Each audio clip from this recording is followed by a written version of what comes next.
शहराच्या मध्यभागी असलेल्या आणि खेळाडूंसाठी महत्त्वाच्या असलेल्या रामबाग मैदानाला धक्का लावू नका असा इशारा काँग्रेसचे नेते विजय वडेट्टीवार यांनी आता प्रशासनाला दिलाय।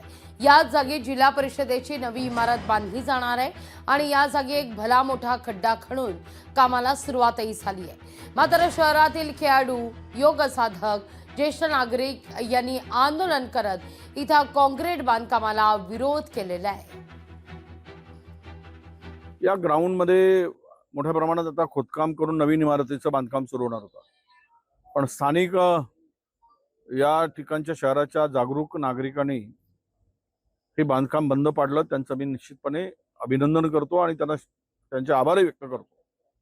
खरं तर हा ऐतिहासिक ग्राउंड आहे, इथून स्पोर्ट ऍक्टिव्हिटी फार मोठ्या प्रमाणात होत असतात। आम्ही कलेक्टरला सांगितलंय कोणत्याही परिस्थितीत इथे या ग्राउंडला डिस्टर्ब करू नका, ती इमारत कुठे शिफ्ट करायची दुसरीकडे बांधा।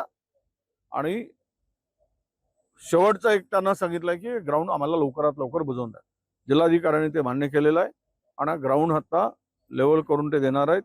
त्या ग्राउंडला कुठेही डिस्टर्ब करणार नाहीत असं त्यांनी मला या सगळ्यांचे भेटल्यानंतर आश्वासन दिलंय।